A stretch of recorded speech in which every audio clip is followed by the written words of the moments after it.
This man believes he's losing his mind. I force myself to stay awake at night. He has violent sex with his partner whilst in deep sleep, but has no memory of what he does. George and Anne have asked to remain anonymous. George is 38 years old and outwardly healthy. He and Anne had been in a happy relationship for 2 years. Until one night, 4 months ago, something happened. It all started a few months ago. I went to bed as usual. I usually go to bed before him. After a while, I fell asleep. I was woken up by him pushing against me. He wasn't saying anything. He was just trying to have sex with me. I told him I didn't feel like it, that I wasn't enjoying it. He carried on. I remember asking him to stop, but he didn't. In the morning, I asked him if he could remember having sex, and he just said no. He dismissed it. I just thought that because he'd been in such a deep sleep, before and after, that he'd just forgotten, so I didn't push it. This is what I wrote from the 18th of July. I woke up with him squeezing my breasts and parting my legs. He was being really rough. I asked him to stop, and he took no notice. He asked me to do what I normally do when he's feeling like that, but I said I couldn't because of the time of the month. He said we should get someone to stand in for me when this happened because he needs to be taken care of. Then he turned his back on me.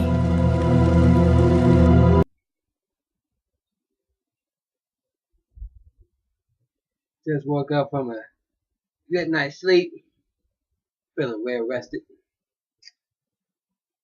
I don't know what I did last night. Maybe I raped some people. I don't know. I was asleep. You know what I'm saying? There's this new trend. It's not a new trend. Put this shirt on because, again, I just woke up from sleep last night, and for some reason my pants was unzipped. My shirt was ripped. I had scratches on my back. I don't know what went on. I don't know if I hit somebody. I don't know what I did to myself. I might be like this dude. Check this. Check what this say. Okay, hold on. Let me show you what this says. Cause I'll just let you read. This is getting ridiculous. Swedish man acquitted of rape due to sexomnia. What's the implications of that? Okay. What is sexomnia? Let me read this article real quick. This is from ABC News, September 20th, 2014. Basically, what this is saying is some dude raped somebody in his sleep, and because he was asleep, he's not going to jail for it. Says a Swedish man who was convicted of rape had his charges overturned after an appeals court found the man could have been asleep during the attack and cited sexomnia as a reason he should be released. Mikael Halvorsen was acquitted of rape this month after experts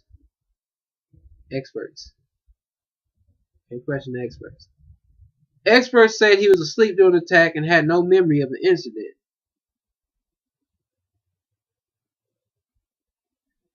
Halvorsen was accused after the victim woke up as Halvorsen allegedly assaulted her on April 2nd, 2014. They had been sleeping in the same bed, but they each had their own blanket. Oh, man. In the appeal, Halvorsen's previous girlfriend testified that he had previously tried once to have sex with her when she was sleeping. When she stopped him, he then acted confused and asked what had happened. While the term sexomnia may seem made up for the purposes of getting away with crime, a professor of medicine and director of research at the Sleep Center confirmed it is an actual medical diagnosis. Okay. So basically, this dude was feeling a little horny while he was asleep, and instead of having a wet dream, or while he was having a wet dream, he was having sex in his real life while he was having a wet dream.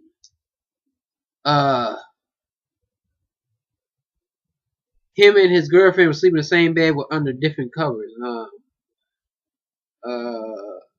That right there kind of says something.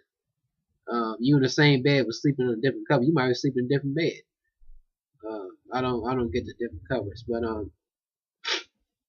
anyway, sexomnia. I don't have sexomnia. I don't need it. Okay, I don't need sexomnia. Sometimes that's a benefit of being married, and sometimes marriage can drive you to claim you have sexomnia. Alright? Basically, what this is, it's like sleepwalking, but you ain't walking, you humping while you sleep. You basically, if you sleep with pants on, while you sleep, for some reason, your hands is unzipping your pants. If your girl have pants on, you while you sleep, you know where she laying at. You can pull her panties down, and you get on top. Sexomnia will make you know, your body know while you sleep where a vagina is. Instead of you taking a pillow or a stuffed animal and humping that, sexomnia will make a person who sleep get on top of another human in the same bed and start humping them. Actually take his erect penis and put it inside a vagina and start humping and actually orgasm. That's what sexomnia do. That's a mental disorder? I don't think so. If the other person wants it, that's not a mental disorder. That's skills, man. That is skills. Because when I'm asleep, I can't do none of that. I mean, when I was young, I used to fall off the bed because I thought I was jumping. So, I wish I had those skills because I was at when I was young, we had a bunk bed. And I had a dream I was falling. I woke up, I'm on the floor. I'm like, that wasn't a dream. It wasn't a dream. If I had skills like these dudes, I could actually climb down the ladder, take my pillow, I could have took my pillow, threw it down on the floor, made a pallet on the floor, climbed down, and laid on the floor. If I had the skills while he was asleep. Alright? Now,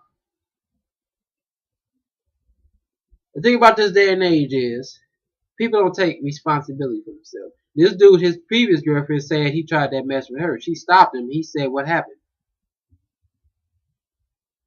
Alright? Now, I know there's such thing as sleepwalking. A lot of people have gotten killed sleepwalking. They actually go outside and run down the street. Some dude jumped off a cliff while he was sleepwalking. Some dude got hit by a car while he was sleepwalking. Okay? But the thing about sleepwalking and sexomnia is sleepwalking is indiscriminative. Meaning that I could run into a wall while I'm sleepwalking. You understand me? Because my mind's not telling me while I'm sleeping that that's a wall. Sexomnia, I don't just randomly hump spots on the bed. I'm actually getting on the vagina.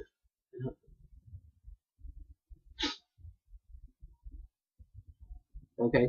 Now there's one or two issues that's going on here. I'm going to give you two of my theories of what I think is going on. Okay? There's a whole documentary on this on YouTube. If you don't believe what I'm talking about, check it out. It's about sexomnia. But you can basically check it out. And in that documentary, the dude, he said he woke up in the middle of the night. Oh, no, he didn't wake up. He got on his wife, put his hands around her neck, and started humping her. Okay? I watched about 15 minutes of the episode. I turned it off because it looked kind of silly. It looked like these dudes was like some weirdos who. It was a couple of stories on there. But anyway, one giveaway, the lady told him herself because giveaway of his wife. She said, normally I go to bed before he do. There you go, right there. This dude ain't getting none. Normally your wife is asleep before you get in the room. If you try to wake your wife up to have sex, unless she on a period, she's not going to. I mean, if somebody trying to wake me up in the middle of the night, I'm irritable. I don't like nobody touching me. So, a lot of times it's a no-no. If your wife go to bed before you do, you're not getting none. Okay? And so that's my first theory. This dude wasn't getting none. So how does a man who's not getting none from his wife actually get some? You try to rape her in your sleep and say you had sex on me. That's how a man who's not getting none from his wife can actually get some and don't get in trouble, as you've seen in the article right there. I'm gonna rape fools, and I don't even go to jail because I had sex on me. Okay. Here's my second theory. I'll read it right out here for you. And I won't be too dogmatic about it.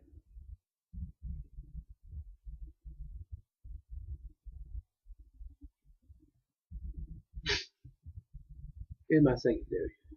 Let me see.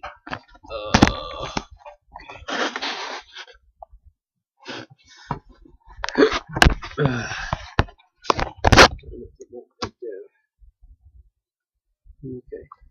Matthew 13:25. That's my second theory about what sleep sodomy is about.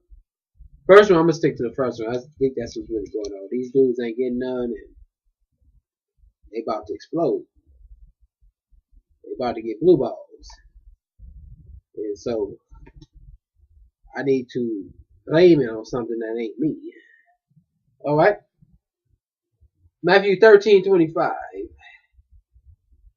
It says, "But that night, as the workers slept, his enemy came and planted weeds among the wheat and slipped away." Okay. This is new. This is the New Living Translation. Now the New King James Version. Let me read what the New King James Version say about that, and I'll bring it back to you. It says, "But while man slept, his enemy came and sowed tares among the wheat and went away." Okay. So basically, while man sleep, the enemy of Satan plants seeds up in his dome, and he basically does the bidding of the enemy. Now, according to the Bible, the enemy is the devil. He's the enemy of humankind, the enemy of the Creator. And while we're asleep, you hear what old folks used to say: "An idle mind is the devil's playground." And so while you're asleep, that's where your mind is most vulnerable. And I do believe that if you're not getting anything, because let me paraphrase. Let me set the stage for what I'm about to say. 1 Corinthians, I think chapter 7. 1 Corinthians chapter 7. I think that's what it is. The marriage thing. The instruction on marriage. Now, the Bible is not shy when it comes to sexual intimacy between a man and a wife, or a husband and wife. Okay. Let me see. Let me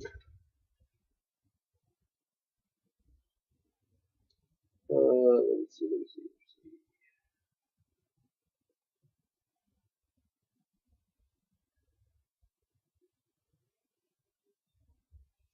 Okay, 1 Corinthians 7:5. It says, "Do not deprive each other of sexual relations, unless you both agree to refrain from sexual intimacy for a limited time, so you can give yourselves more completely to prayer." Okay, and yeah, you need to take a break, because too much sex can cause urinary tract infections. You having too much sex, it can really cause a lot of damage up there. You know what I'm saying? Not too much damage, but you get tract infections, bladder infections, too much sex. Okay? So the Bible tells husband and wife, don't be depriving each other, but there's a time you guys need to take a break. Alright? Y'all not rabbits. Y'all need to take a break for a set time. But it needs to be consensual. It needs to be agreed upon. It should be no surprise. Husband and wife, that a husband tapping his wife, "Oh no, not tonight." It shouldn't be no surprise. Now, if the wife is sick, then yeah, that's understandable. What husband want to do something with a sick wife? If the wife was on their period, that's understandable. Who wants to do something with blood? All right, some people do stuff like that. That's your own business. But for a limited time, they need to take a break. They get themselves over the prayer. It says, afterward, you should come together again so that Satan won't be able to tempt you because of your lack of self-control. Okay? So, Paul in Corinthians showed that denying the marriage due can actually invite Satan into the bed. You see? And what Jesus said in Matthew is that while man is asleep, the enemy, which is Satan, comes and plants seeds. Okay? Now, I don't be too dogmatic about this because I never suffered from sexomnia. I've never heard of that before. I just seen something last week on the internet. So I don't be too dogmatic about it. It might exist, it might not. But this is my second theory about it. Is that when you're being deprived, a lot of things going on in the mind. Now, when it comes to men, see the thing about women, a woman can lay down and say, I just want you to hold me. And they really mean that stuff. You know, we as men, we think a woman, when she said, I want you to hold me, that's just hold me for 5 minutes, then we can do something. No. A lot of times women just want to just be held. They just want to feel your touch. See, man, when we touch you, we think, oh, okay, it's about to go down. But that's not how women think. And a lot of times, see, women are very emotional creatures. They are verbal. They need to hear. They need what do you call that? They need to hear you express your love for them. Us as men, basically, we want intimacy. That tells us love more than anything. You don't really have to say love too much to a man. Just respect them and, lay on your back when he asks you to, and, that's love, man. Our love is being intimate, and that when you reject a man, when a man is asking you to do something, to have sex with him, especially you're committed, when a woman is willing to have sex with her husband, willingly, not, grudgingly, that translates into love for that man. I'm speaking from the man's point of view. I'm not saying that these dudes going to you meet at the club, these one night stands. No, these dudes, that don't translate to love. That's lust.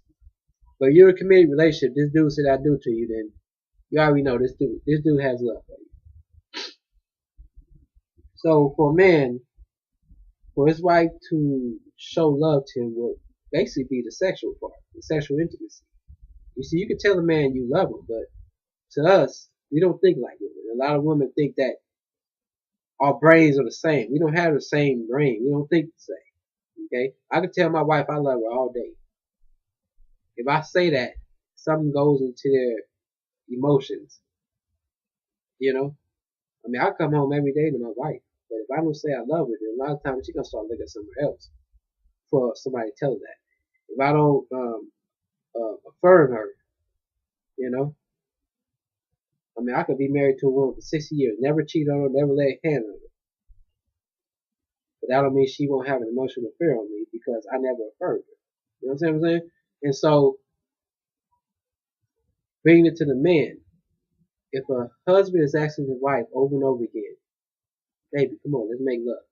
Come on, let's do it. And over again, she's denying him. In his mind, that's a rejection. That's just like a man not talking to him. That's like a man when every time a woman asks her to hold him, he's saying no. He'd rather be on his phone. He'd rather spend time with the boys than actually sit down and talk to her. Okay? But you women, take note. Alright? And so it does a lot to a man's emotion when his wife don't want to do nothing to him. That messes with his security in his mind.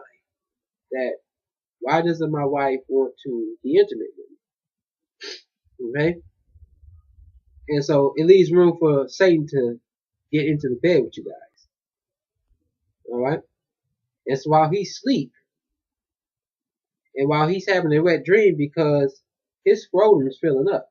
You understand? We produce semen all day. Alright? And if you're not in the bathroom jacking off, your balls will be feeling like a water balloon. And what happened to a water balloon? You put too much in there. It's about to explode. Something about to leak out. Alright?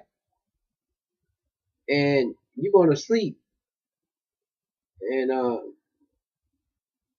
if you a 30-year-old man still having wet dreams, then something wrong. Alright? I feel that wet dreams is basically that's not natural. I believe wet dreams is a seed that Satan has planted to people's mind. I believe that something's messing with your I'm trying to think of a PG term for your lip biscuit while you sleep. And that blood's coming from your mind while you sleep. Because I know that sometimes when you hear things on TV while you sleep, that could translate into a dream. You see what I'm saying? Some smells while you sleep, if smells go into your senses, that translates to your brain and you have a dream of what you smell. So I believe if something's messing with you spiritually, or something messing with your flesh while you sleep, that's going to translate to a dream. I don't believe wet dreams is a natural thing. It's natural as far as coming out, but I believe there's a spiritual war going on there. Okay? And so that's my second theory about that. Is that there's something spiritual going on when a man could just wake up, or not, I keep saying wake up. A man could be asleep and he knows how to pull his pants down. He knows how to stick his thing up into a vagina and go up and down and don't wake up. If you sleeping that hard, then I feel sorry when there's a fire in your house because you about to blow. If you sleep that hard while you vibrating and you busting and all this other stuff, juices is flowing, and somebody slapping you and screaming and yelling, you still sleep, then that ain't sleep to me. I don't know. Maybe I get back on my first theory. These dudes just ain't getting it. Yeah, I'm gonna stick to that. I mean, you know, they just not getting it. It doesn't even sound right that I could sit there, because ain't that much sleep in the world, that I'm holding a woman down and she yelling in my ear. I mean, what she got to do? Hit you in the head with a bat to make you get off or make you wake up? That's just something I read. But we're living in a generation or a time where people don't take responsibility for themselves. You see, I remember when I first heard this thing about sex addiction, and right now a lot of people are using the sex addiction as an excuse for cheating. You see, no one takes responsibility for themselves. Where we get that from? We get that from Adam and Eve. When they sinned, God asked them what they did. None of them took responsibility for themselves. It was always somebody else's fault. Eve said, "Oh, that snake. The snake told me to do it." Adam said, "Oh, well, I was doing fine. If you wouldn't put this woman here, I would never ate that fruit." Adam was saying, "I was doing fine by myself. It's just you put that woman. That's your fault." And so we're living with so much immaturity today that nobody can never take accountability for themselves. If I'm not having none, if I'm not getting none, and I want some, and I want to rape you, why not? If I could just say I have sexomnia. If I'm cheating because I want more than one woman, or my wife is not fulfilling me, what's stopping me from saying I have sex addiction? You see what I'm saying? It's always an excuse with the world we live in. And when we read stuff like somebody's been acquitted because he's suffering from sexomnia, that sends a message to the rest of the world that, well, maybe it wasn't me. You see, I know somebody who said that it's funny because I know somebody who said they was high or something and they did all these bad things when they're using crack and stealing stuff, and right now they're supposedly sober, but you know things about crackheads. They rarely ever sober. They might take a break from smoking, but a lot of times they don't quit. They just take a break until something else traumatic come up and they go back to smoking. Well, supposedly they're taking a break right now. They supposedly quit, but I think they're taking a break. Instead of apologizing for what they did, they said, that wasn't me. That wasn't me who did that.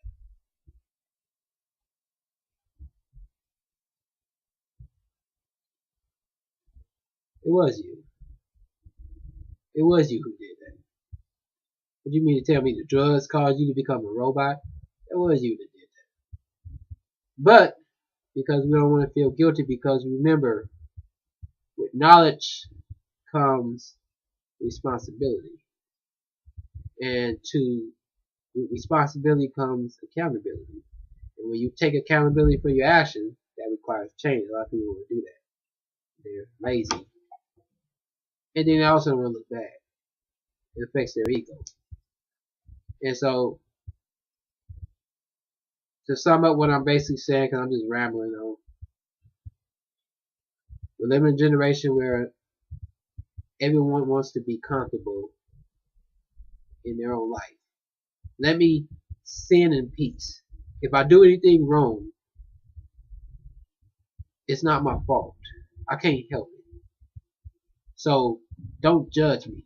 Don't make me accountable for what I'm doing. Because if you make me accountable, then that actually means I gotta change. And I don't want to change. I'm too comfortable in what I'm doing. I've been doing it too long. You see? And so I just rambled on for about 20 minutes. But it's cool though. I just like to share things. I was just reading that. It's kind of funny. It's not funny because somebody was violating the process, but the things we come up with, man. I don't know what they're going to come up with next. The excuses they're going to come up with. You just got to stay tuned. But that's all I got to say about that. And I'm out.